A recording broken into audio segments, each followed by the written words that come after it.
오늘은 사순절의 마지막 주간이 시작되는 종려주일이자 또 고난주일입니다. 종려주일은 예수님이 나귀를 타시고 예루살렘 성에 입성하신 것을 기념하는 그런 주일이죠. 수많은 사람들이 이 종려나무 가지를 흔들면서 호산나 호산나 하면서 외쳤습니다. 우리는 종려주일부터 시작되는 한 주간을 뭐라고 부릅니까? 고난주간이라고 부릅니다. 이 기간 동안에는 십자가를 지신 이 주님의 고난을 더 깊이 기억하시면서 경건과 또 절제의 시간을 보내실 수 있기를 바랍니다. 그래서 여행하는 것, 또 오락 같은 것 금하시고 또 육식도 가급적이면 삼가하는 것이 좋습니다. 성금요일 날은 우리 모든 영동 가족들이 한 끼 이상씩 금식함으로 주님의 고난에 동참하실 수 있기를 바랍니다. 물론 이 한 끼 금식한다고 대단한 일은 아닙니다. 그렇지만 그래도 우리가 주님의 십자가를 생각하면서 구별된 마음으로 금식에 동참하시면 참 좋겠습니다. 또 한 가지 우리 영동 성도님들과 함께 하고자 하는 것이 있습니다.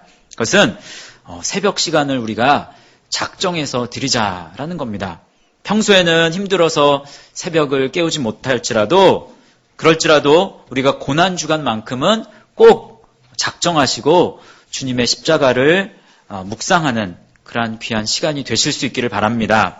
집이 멀어서 우리 영동교회에 또 참여하실 수 없는 분들은 집에 가까운 곳에서라도 꼭 작정 새벽 기도에 또 참여하실 수 있기를 바랍니다. 그리고 정말 영동교회에 오고 싶은데 뭐 직장 때문에 또 이 첫 차가 너무 또 이제 오는데 시간이 많이 걸려서 5시 반까지 새벽 5시 반까지 못 오시는 분을 위해서 토요일 하루만큼은 26일 토요일 하루만큼은 저희가 새벽 예배 시간을 6시 반으로 하겠습니다. 그래서 평일날 또 직장이나 또 이 거리 때문에 못 나오시는 분들 그날은 또 오실 수 있도록 기회를 드리도록 하겠습니다. 자, 우리 옆에 계신 분과 한번 이렇게 인사했으면 좋겠는데요. 이렇게 인사하는 거예요. 새벽 시간을 구별하여 드리겠습니다. 네, 말씀만 하지 마시고, 네. 자, 내 자신이 또 작정하는 마음으로, 나 자신을 작정하여 주님께 드리겠습니다. 이렇게 고백하면서 또 옆에 분과 인사해 보세요. 시작. 자신을 작정하여 주님께 드리겠습니다. 아멘. 예.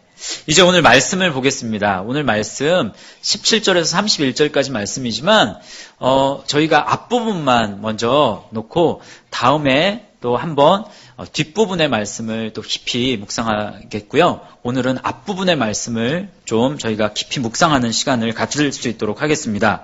오늘 본문 말씀 마가복음 10장 10절에서 31절의 말씀에 나오는 이 한 사람의 부자 이야기는 마태복음에서도 나오고 또 누가복음에서도 나옵니다. 마태복음의 19장 그리고 누가복음 18장에서 나오는데 동일한 이야기입니다.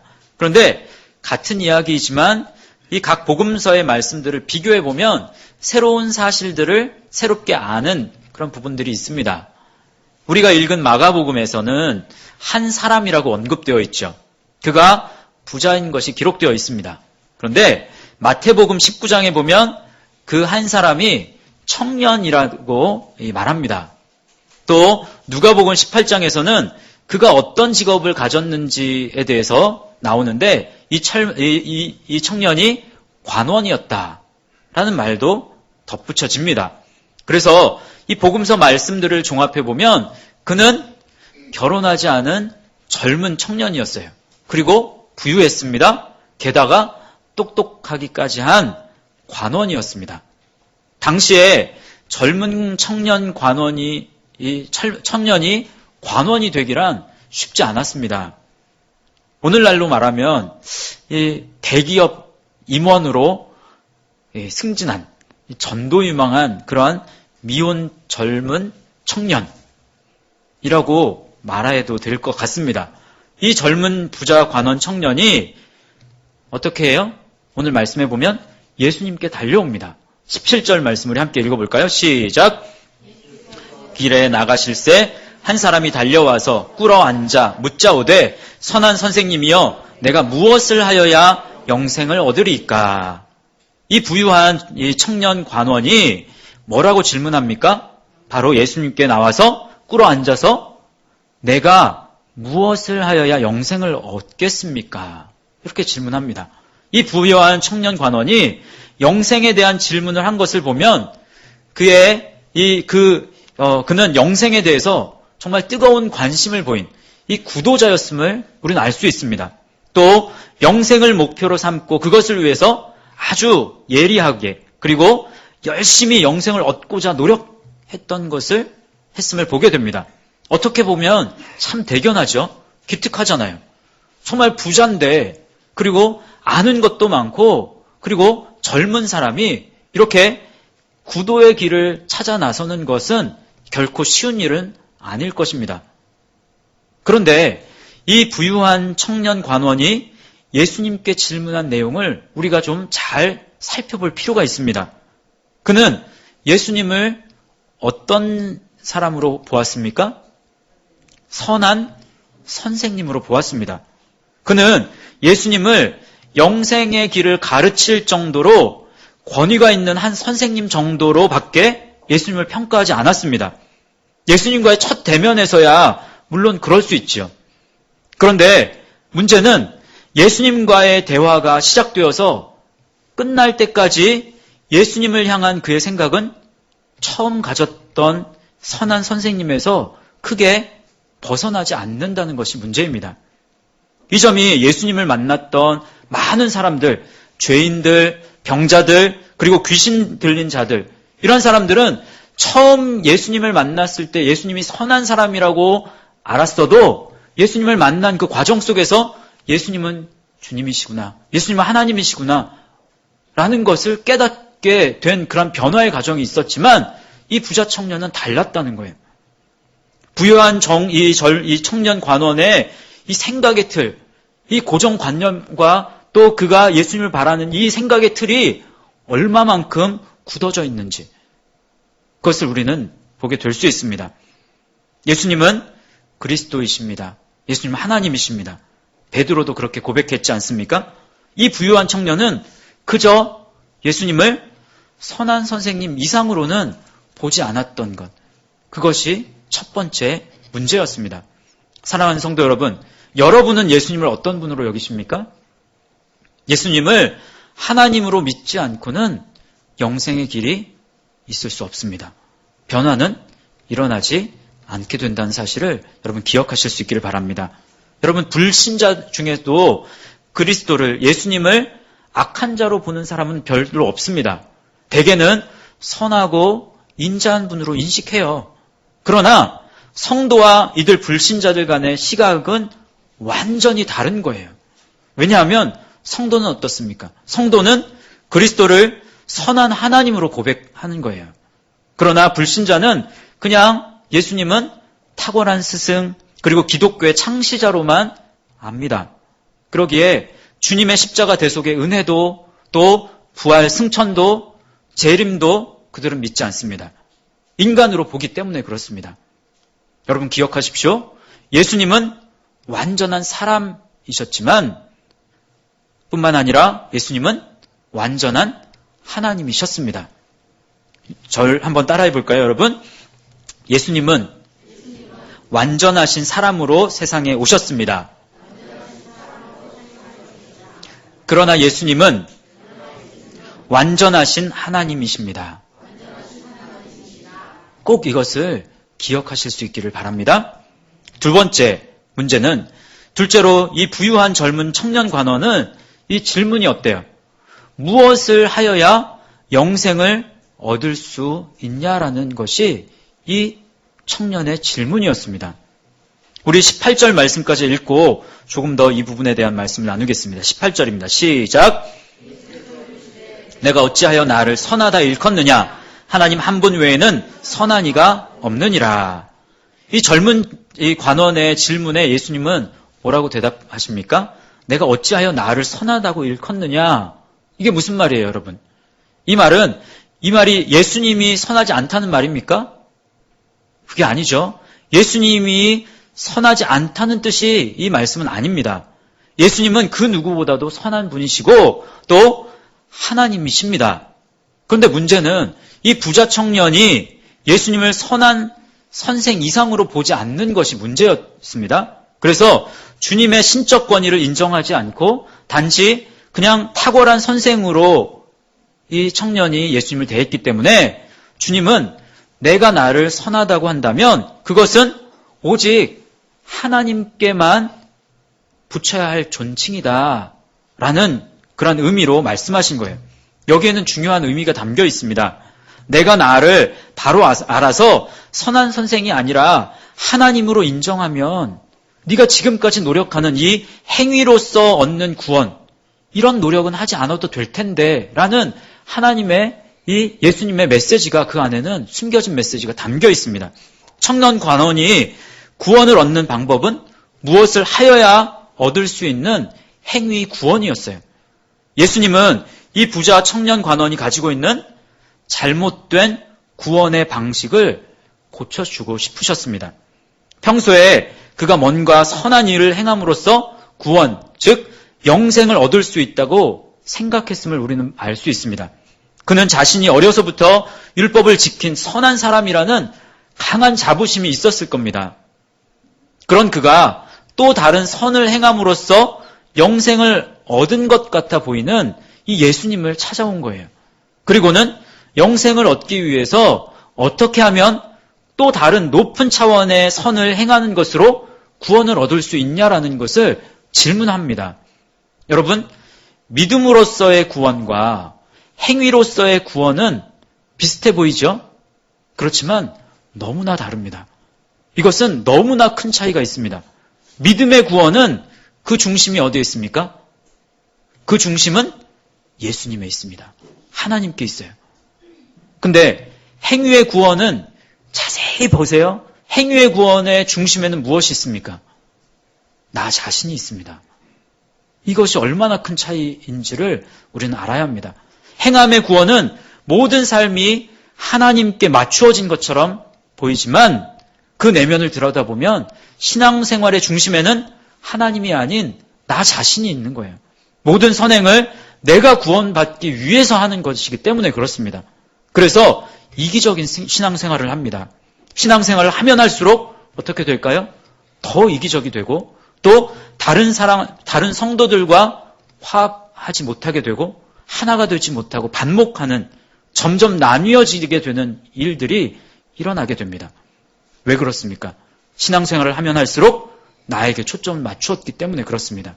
이런 행위 구원에 빠지게 되면 이때부터 신앙은 점점 삐뚤어지게 됩니다. 큰 어려움이나 환란이 오면 믿음이 송두리째 날아가게 되는 경우도 있습니다. 예수님이라는 이 믿음의 반석이 없기 때문에 신앙생활을 경쟁하듯이 하기도 합니다. 나에게 조금만 부족하고 또 실수가 보이면 자책하기도 합니다. 그리고 구원이 취소된 것처럼 여기기도 해요. 또 다른 성도가 잘못하고 또 부족한 것이 보이면 어떻게 할까요? 쉽게 이것을 넘어가는 법이 없습니다. 그래서 행함으로써의 구원 신앙에 젖어들면 젖어들수록 열심히 섬긴 후에 늘 마음이 어떨까요? 지금 이 부자 청년처럼 공허할 겁니다. 기쁘지 않아요. 때로 나 때문에 그리고 때로는 남들 때문에 불편하고 또 불만스러워집니다. 예수님은 그의 질문의 의도를 바로 알아채셨습니다. 그래서 예수님께서는 그에게 영생은 하나님에게서만 오는 선물이라는 사실을 깨닫게 해주시기 위해서 하나님 한 분 외에는 선한 이가 없다라고 말씀하신 것입니다. 그런데 여기서 특이한 점은 예수님이 하나님 한 분 외에는 선한 이가 없다라는 말씀 이후에, 즉 믿음으로써의 구원을 예수님께서 강조하신 후에 바로 무슨 말씀을 언급하세요? 10계명의 내용 중에 일부를 언급하십니다. 19절 말씀 우리 함께 읽어볼까요? 시작. 살인하지 말라, 간음하지 말라, 도둑질하지 말라, 거짓 증언하지 말라, 속여 빼앗지 말라, 내 부모를 공경하라 하였느니라. 모두가 다 행하는 거예요. 이 부자 청년은 지금까지 행하는 것으로 자신을 드러냈는데 예수님께서는 다시 행함을 이야기합니다. 바로 앞절에서 예수님께서 선한 행위로 구원을 얻는 것이 아니라 선한 하나님을 믿음으로 구원을 얻는다는 의미로 하나님 한 분 외에는 선한 이가 없다라고 말씀하시고서는 왜 십계명에 나온 이 이야기를 하셨을까요? 얼핏 보면 앞뒤가 잘 맞지 않는 것 같아 보입니다. 여러분, 오늘 말씀의 첫 번째 핵심은 복음과 율법, 다시 말해서 믿음과 행함을 어떻게 이해해야 하는가에 있습니다. 복음과 율법, 그리고 믿음과 행함을 절대로 따로 떼어서 분리해서 생각할 수 있습니까? 없습니까? 없습니다. 복음과 율법은 절대로 분리될 수 없습니다. 예수님을 믿는 것만이 중요한 것은 아니에요. 그렇다고 선한 행동, 즉 율법을 잘 행하면 구원받고 또 잘 행하지 않으면 구원받지 못하는 것도 아닙니다. 믿음과 행함은 절대로 분리해서 떨어뜨려서 생각할 수 없다는 겁니다. 그렇지만 믿음이 처음이고 그 다음이 행함이다 라는 사실을 우리는 기억해야 합니다. 우리는 선을 행함으로 구원을 얻는 것이 아닙니다, 여러분. 예수님을 믿음으로 우리는 구원을 받습니까? 받습니다. 맞습니까? 그러면 선을 행함은 무엇이에요? 우리가 선을 행하는 것은 구원을 받기 위해서가 아니라 우리가 구원을 얻은 감격 때문에, 그 감격과 감사와 기쁨 때문에 우리는 선을 행하는 거예요. 여러분 꼭 기억하셔야 합니다. 저를 한번 따라해 볼게요. 우리는 예수님을 믿음으로 구원을 얻습니다. 우리는 구원받은 사람으로서의 은혜 때문에 선을 행합니다. 이것을 꼭 기억하실 수 있기를 바라요. 우리가 선을 행함으로 구원을 받을 수 있어요? 없어요? 없습니다. 아무리 높은 차원의 선을 행한다고 해도 우리는 절대로 구원 얻을 수 없어요.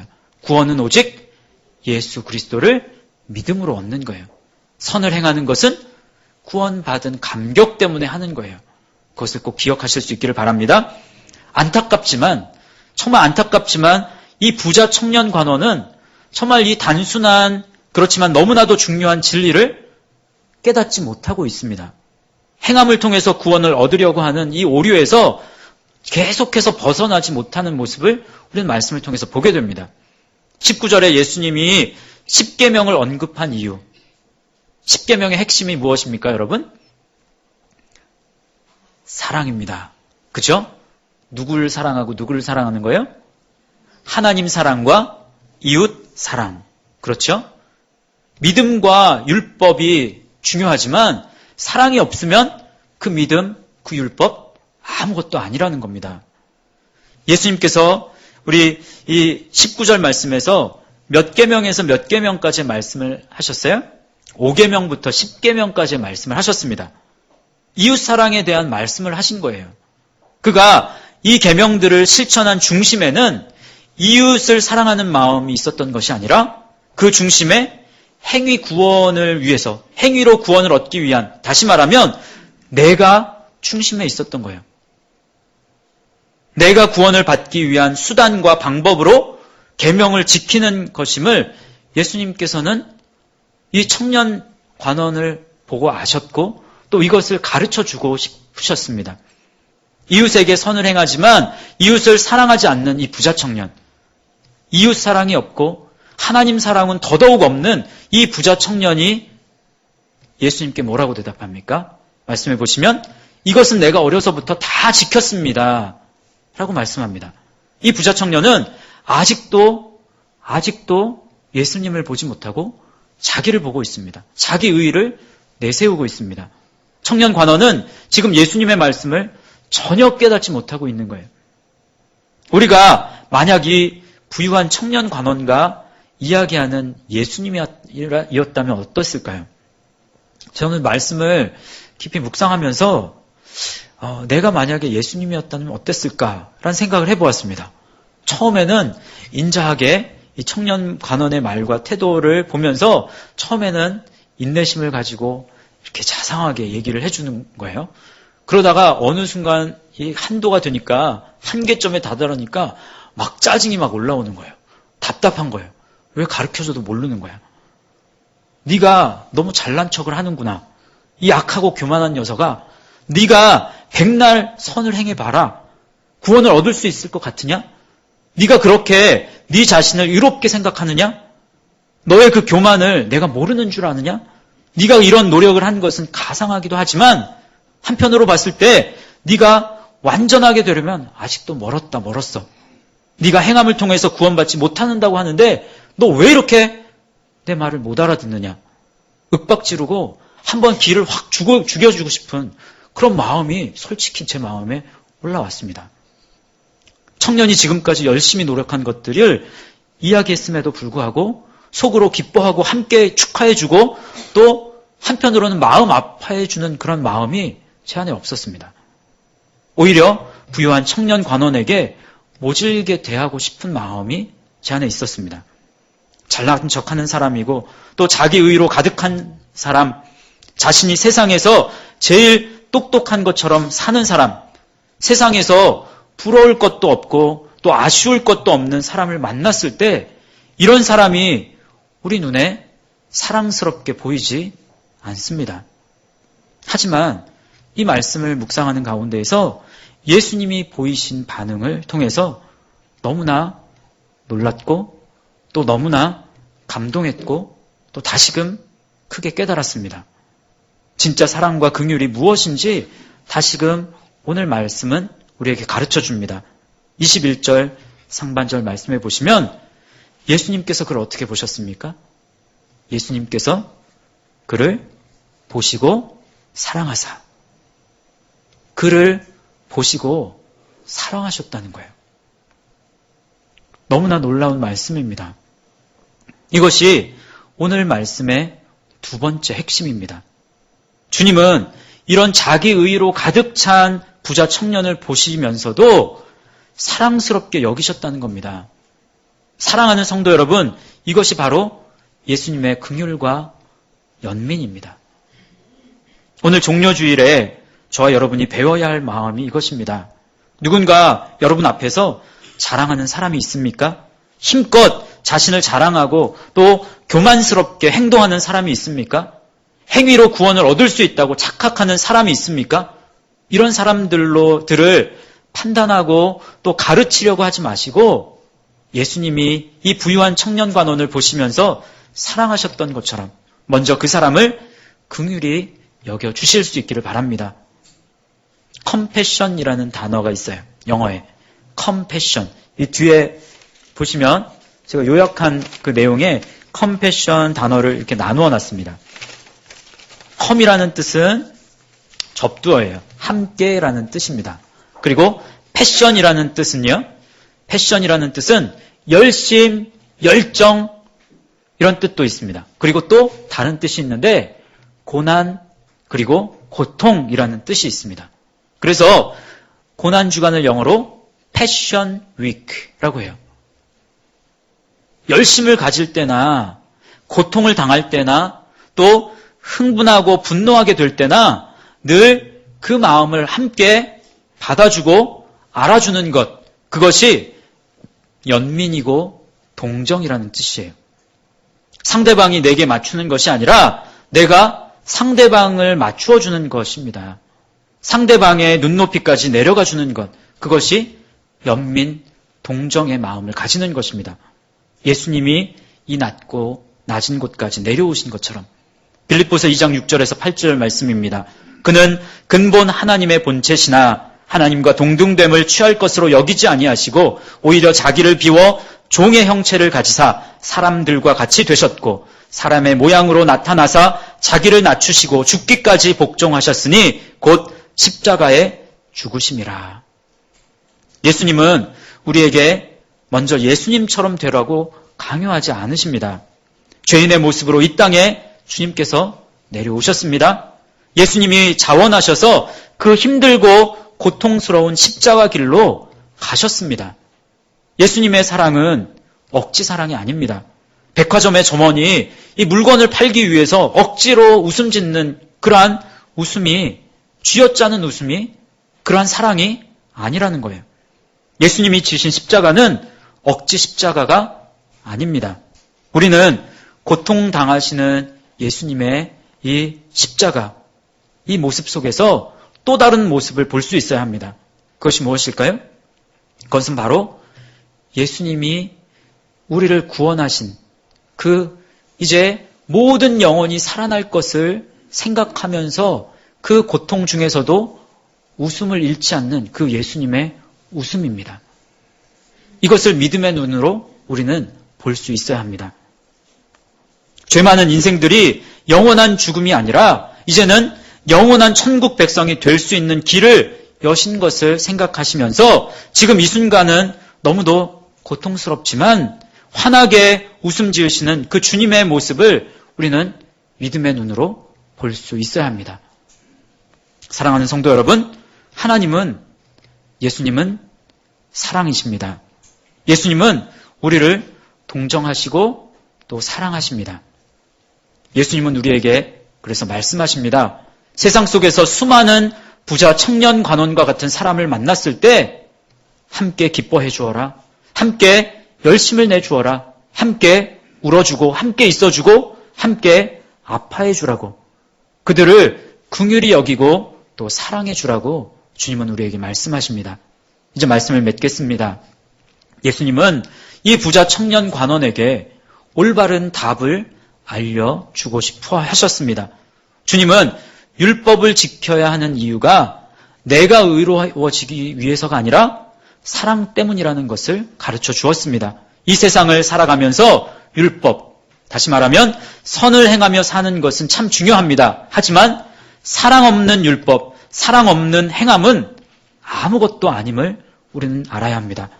십계명의 핵심은 사랑으로 귀결됩니다. 하나님 사랑 그리고 이웃 사랑입니다. 하나님 사랑과 이웃 사랑은 절대로 나뉘어서 생각할 것이 아닙니다. 자, 고난주간을 맞이하는 저와 여러분이 연민의 마음, 또 사랑의 마음을 품고 눈높이를 낮추어야 할 대상은 누구입니까? 여러분의 가족, 영동교회에 속한 지체들, 영동교회 청년, 그리고 심지어는 우리 주일학교 아이들에게까지 함께 마음을 나눌 수 있는 그런 저와 여러분이 되실 수 있기를 바랍니다. 그리고 뿐만 아니라 여러분이 만나는 수많은 세상 속에서 직장이나 또 학교나 세상 속에서 만나는 수많은 부유한 청년 관원들을 예수님의 긍휼과 또 연민의 마음으로 바라보실 수 있기를 주님의 이름으로 축복합니다. 사랑 없는 행함 또는 행함 없는 사랑에서 벗어나지 못해서 결국은 슬픈 기색을 띠고 근심하며 돌아가는 성도가 우리 영동교회는 한 사람도 없기를 주님의 이름으로 축복합니다. 이 시간에 우리 함께 찬양하실 텐데요. 하나님 아버지의 마음이라는 찬양이 있습니다. 이 찬양의 가사가 이렇습니다. 아버지, 당신의 마음이 있는 곳에 나의 마음이 있기를 원해요. 아버지, 당신의 눈물이 고인 곳에 나의 눈물이 고이기를 원해요. 나의 마음이 아버지의 마음 알아 내 모든 뜻 아버지의 뜻이 될 수 있기를, 나의 온 몸이 아버지의 마음 알아 내 모든 삶 당신의 삶이 되기를 원합니다. 이러한 고백 가운데에서 우리가 찬양하고 또 기도할 수 있는 시간이 됐으면 좋겠습니다.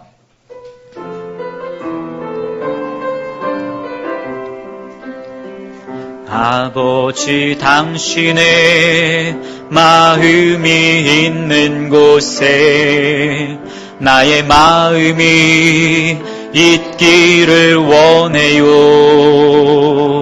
아버지, 당신의 눈물이 고인 곳에 나의 눈물이 고이길 원해요. 아버지, 당신이 바라보는 영혼에게 나의 두 눈이 향하길 원해요. 아버지, 당신이 울고 있는 어두운 땅에 나의 두 발이 향하길 원해요. 나의 마음이 아버지의 마음 알아. 내 모든 뜻 아버지의 뜻이 될 수 있기를 나의 온 몸이 아버지의 마음 알아. 내 모든 삶 당신의 삶 되기를. 다시 한번 찬양하겠습니다. 아버지, 당신의 마음이 있는 곳에 나의 마음이 있기를 원해요. 아버지, 당신의 눈물이 고인 곳에 나의 눈물이 고이길 원해요. 아버지, 당신이 바라보는 영혼에게 나의 두 눈이 향하길 원해요. 아버지, 당신이 울고 있는 어두운 땅에 나의 두 발이 향하길 원해요. 나의 마음이 아버지의 마음 알아. 내 모든 뜻 아버지의 뜻이 될 수 있기를 나의 온 몸이 아버지의 마음 알아. 내 모든 삶 당신의 삶 되기. 나의 마음이 아버지의 마음 알아. 내 모든 뜻 아버지의 뜻이 될 수 있기를 나의 온 몸이 아버지의 마음 알아. 내 모든 삶 당신의 삶 되기를. 우리 시간에 같이 기도하겠습니다. 오늘 말씀을 가지고 하나님 앞에 겸손하게 기도하며 나아가겠습니다. 같이 기도합니다. 아버지 하나님, 주님의 긍휼을 배울 수 있도록 주여 도와주시옵소서. 예수님이 정말 그를 보시고 사랑하셨던 그 사랑의 마음이 우리 가운데 차고 넘치게 하여 주시옵소서. 주님, 우리도 사랑하기를 원합니다. 수많은 하나님 세상에 하나님 부자 청년 관원을 바라볼 때 하나님 그들을 보며 우리가 하나님 정말 눈물로 함께 마음을 나누고 함께 아파줄 수 있는 그러한 좀 하나님 영혼이 될 수 있도록 주 하나님 우리 성도들을 그렇게 복주시길 원합니다.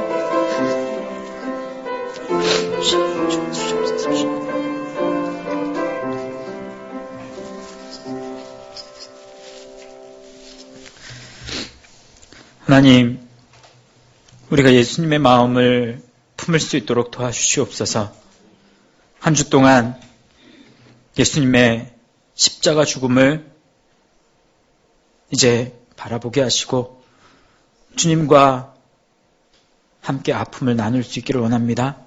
그리고 세상에 수많은 부유한 청년 관원들을 만날 때 우리가 그들을 긍휼과 연민의 마음으로 바라볼 수 있도록 주님 도와주시옵소서. 우리 힘으로 할 수 없습니다. 주님의 마음을 품어야 가능하다는 사실을 알게 하시고 예수님의 마음에 초점을 맞출 수 있도록 주여 도와주시옵소서. 그리함을 통해서 우리 가정, 또 우리 교회, 그리고 이 세상 속에 속한 모든 공동체 속에서 하나님, 그러한 하나님의 마음을 함께 나눌 수 있는 그러한 컴패션, 동정과 연민의 마음이 하나님 끊이지 않도록 우리 성도들에게 그러한 은혜를 허락하여 주실 줄 믿고 감사를 드리며 모든 말씀을 예수님의 이름으로 감사하며